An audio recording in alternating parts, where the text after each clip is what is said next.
आठवें वेतन आयोग की शर्तों को मंजूरी मिलने के बाद कितनी बढ़ सकती है कर्मचारियों की in hand salary? Fitment factor 3 होने पर कितनी होगी बेसिक सैलरी? कितने कर्मचारियों और पेंशनर्स को इसका फ़ायदा मिलेगा? सातवें वेतन आयोग से कितने कर्मचारियों और पेंशनर्स को फ़ायदा हुआ था? आज के वीडियो में इन्हीं तमाम मुद्दों पर करेंगे खास चर्चा। नमस्कार, मेरा नाम अविनाश है और आप देख रहे हैं मनी मंच। देखिए, केंद्र सरकार ने आठवें वेतन आयोग के नियम शर्तों यानी टर्म्स ऑफ रेफरेंस को मंजूरी दे दी है। इसके बाद अब करीब 55 लाख कर्मचारी और 69 लाख पेंशनर्स की सैलरी, पेंशन और भत्तों में बदलाव की उम्मीद है।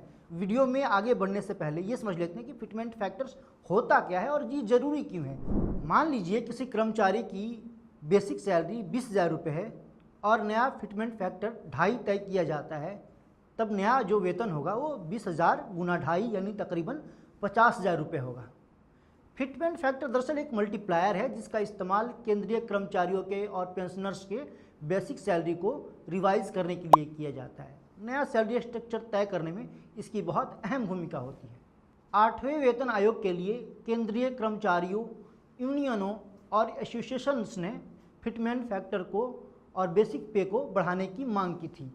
कुछ यूनियनों की तरफ से फिटमेंट फैक्टर को 3 से 5 या उससे ज़्यादा करने का भी प्रस्ताव दिया गया है। सातवें वेतन आयोग के बाद सैलरी में बढ़ोतरी इस बात पर निर्भर करेगी कि नया फिटमेंट फैक्टर कितना तय किया जाता है। एक उदाहरण के साथ इसको समझते हैं। अगर बेसिक पे 100 रुपये है और 60% डीए के साथ कुल सैलरी 160 रुपये बनती है, तो बेसिक पे 200 रुपये प्रभावी होने पर सैलरी में करीब 25% की बढ़ोतरी हो सकती है। एक और उदाहरण के तौर पर इसको समझते हैं कि अगर फिटमेंट फैक्टर 2.57 से बढ़कर 3 हो जाता है तो एंट्री लेवल कर्मचारियों की बेसिक सैलरी 15,000 से बढ़कर 45,000 तक पहुंच सकती है। यानी नए वेतन आयोग की सिफारिशें और सरकारी कर्मचारियों की सैलरी में बड़ा उछाल देखने को मिल सकता है। फिलहाल आठवां वेतन आयोग अलग अलग राज्यों का दौरा कर रहा है। इस दौरान कर्मचारियों की मांगों और उनके प्रस्तावों के ज्ञापन पर यानी मेमोरेंडम को नोट किया जा रहा है। अब समझते हैं कि आठवां वेतन आयोग लागू कब होगा। सरकार ने आठवें वेतन आयोग के लिए अक्टूबर 2025 में टीओआर को मंजूरी दी थी और रिपोर्ट देने के लिए 18 महीने का समय दिया था। आयोग को 1 जनवरी 2026 से प्रभावी माना गया था।